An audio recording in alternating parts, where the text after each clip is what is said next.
What's good, YouTube? This your boy EJ the DJ, and I'm back with some more Atlanta Hawks news. And hey, man, I had enjoyed the last 5 games the Atlanta Hawks have played. I cannot lie. I feel like this has been some of the best basketball the Hawks have played all season long. Everything was just clicking for them. Even last night when they played against the Clippers, they were in the game. They even had a chances to win the game. It was just the Clippers were just too much. It's just too much star power. It's like every time we make a bucket, James Harden. I think James Harden hit about 4 or 5 threes last night. Russell Westbrook was making plays. Kawhi was doing his thing. PG was doing his thing. They just have so much star power. Shoot, even Amir Coffey was having a pretty good game. Okay, like Norman Powell played a pretty good game. The Clippers played a great game yesterday. It was a very high scoring game. I think it was 149 to 144. Clippers won against the Hawks last night. But this is where the Hawks always get me, okay? This is where they always get me. I was on the train of trading DeJounte. And I'm not saying trade DeJounte because he's a bad player. I love DeJounte's game. I love the mentality, the dog he has in him, what he brings to the team. I love everything about it. But I was on the train of trading DeJounte because I'm like, okay, something is not working here. This team is not clicking. They're not it's just not working. And I was on the verge of like wanting to trade DeJounte for some more young athletic wings, maybe even getting a shooter back or something like that. But these past 5 games, it's like something has clicked. I feel like this has been the best time DeJounte and Trey have played the best basketball together. To me. Now, that's just to me.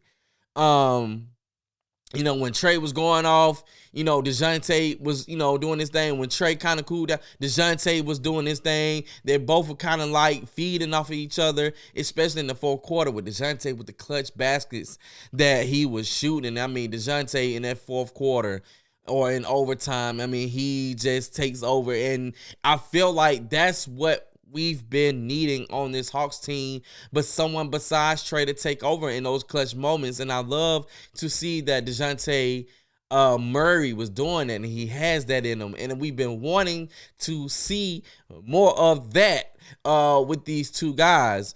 I've also was on the train of trading Capella. I know I like Onyeka Okongwu, and I wanted to see what Onyeka Okongwu could bring into the starting lineup. Yesterday was his first time starting.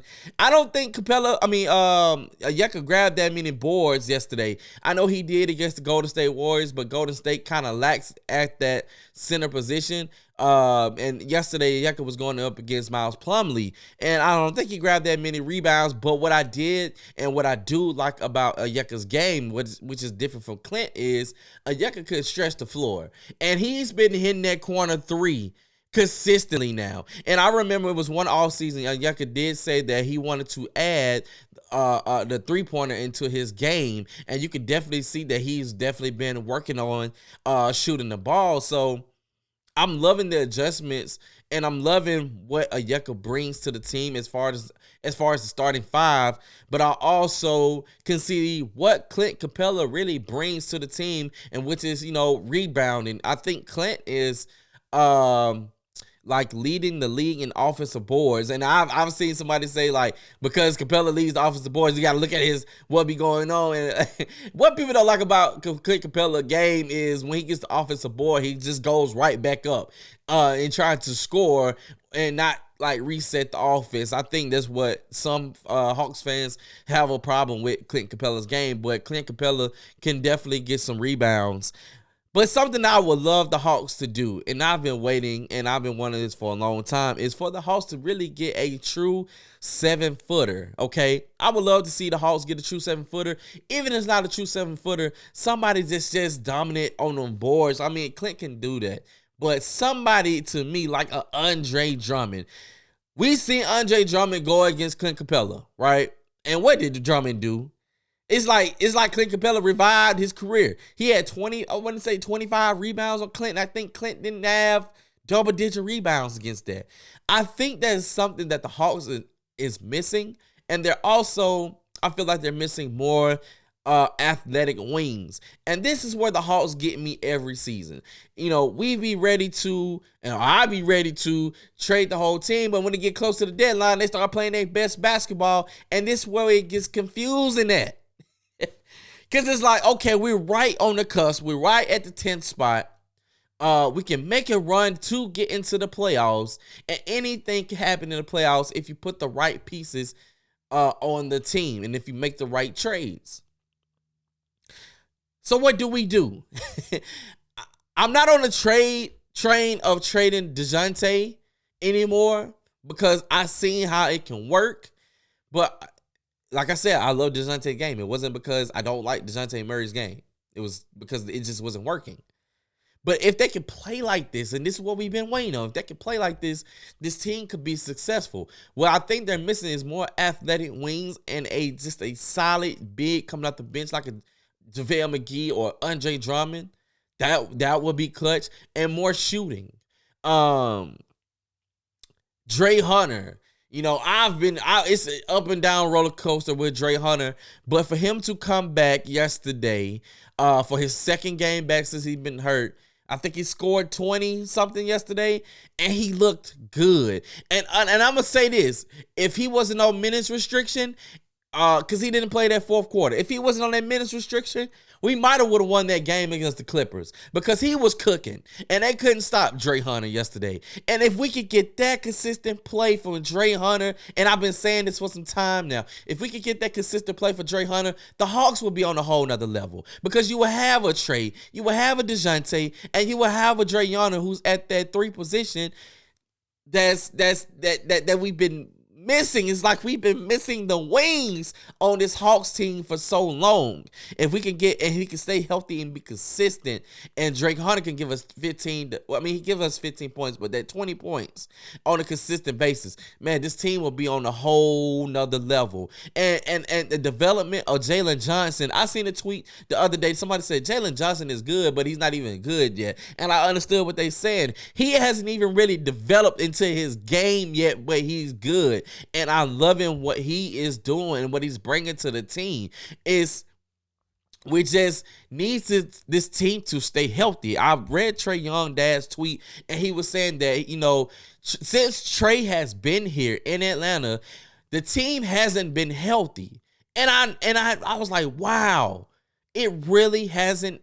The Hawks really haven't been healthy since Trae has been here. It's always been injuries, especially to that wing position. Like when Cam Reddish was here. Cam Reddish was on and off the court, him and Dre. So we never, and I'm going to tell y'all, I always had wanted to see a Cam Reddish, a Dre Hunter. I wanted to see them at that number 2 and number 3 position. I don't think, did we ever see that? Somebody in the comments, did we ever see that? Because I really don't remember ever seeing that. Because I always thought that Kevin Huerter would be good coming off the bench, and you would have 2 long athletic wings at those positions. I mean, Cam Reddish was 6'8", 6'9". DeAndre Hunter 6'8", with them long arms. And then you got, come on. That's what I wanted to see. I don't remember ever seeing that. But neither here or there. I feel like if they could trade for, and my trade target, but I don't think it can happen anymore, was Jonathan Kuminga. But because Kuminga been balling off the hooks, and when Kuminga came out and was like he wanted to be traded because he wasn't satisfied with his PT and what Steve Kerr was doing, I was like, the Hawks need to get on that. I like Jonathan Kuminga's game. He's kind of like Jalen Johnson, like he's starting to. He's good, but he hasn't gotten to that full potential yet. And I would love to have somebody like that on the Hawks, just that athletic, another athletic wing to come in and that can get to the rim.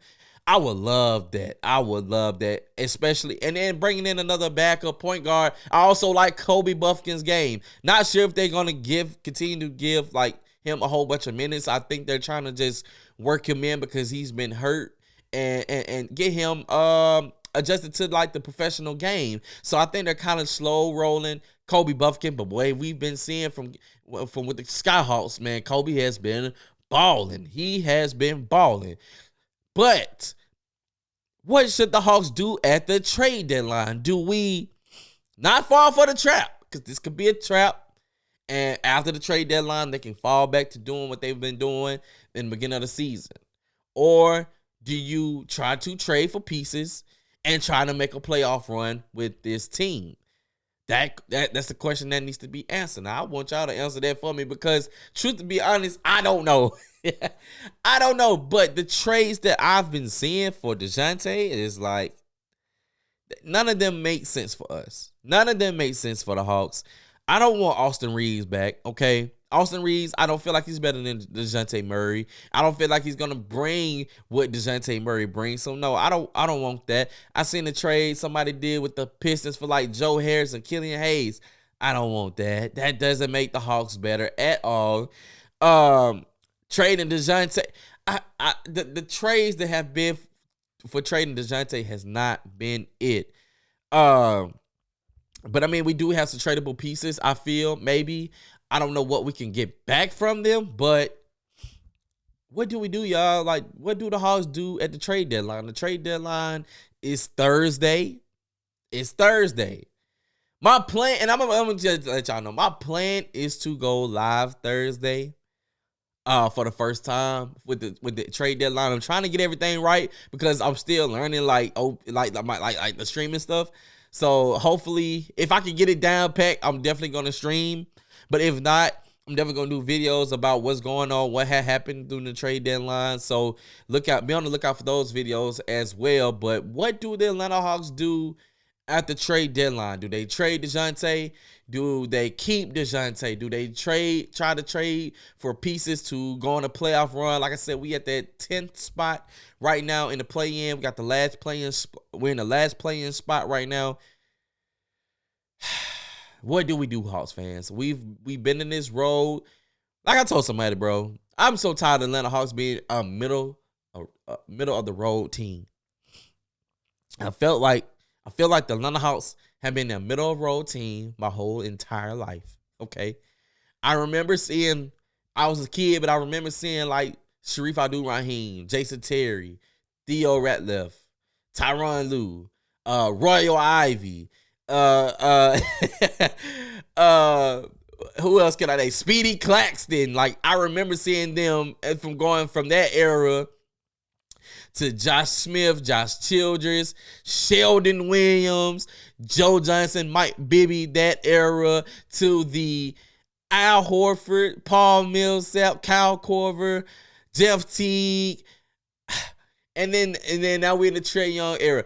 I feel like because we know that the 2015 Hawks did, okay, but we all do. Let's be for real. We all knew that we had no chance of beating LeBron James. All right, let's just be real. So I've always felt like we've always been a middle of the road team. We've had some great teams. We have good teams here in Atlanta, but just not that dominant team that we've actually felt like, okay, this is the team that we feel like can get to the finals. Except for that.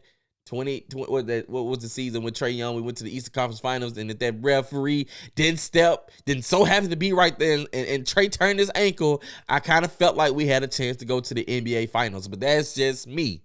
All right, that's one of the times I actually felt like, oh, maybe we can get to the finals. Okay, it's probably like the second time as a Hawks fan for me that I felt like we could get to the finals. Well, maybe my first, because I didn't think they was gonna beat LeBron, but. Let me know what you think like the Hawks should do at this deadline, because it's like every year we get to this point, we start playing our best basketball, and we get confused. Okay, we get confused. We don't know what to do. All right, but let me know in the comments. Who do y'all want to see on the Hawks? Like, what should they do? Should they trade DeJounte? Should they keep DeJounte? Who do you think will be a good fit for this Atlanta Hawks team? But we're on the road to 200 subscribers, so make sure you hit that subscribe button. I appreciate all the support. More videos on the way, more content on the way. It's more easy to DJ, and I'm out.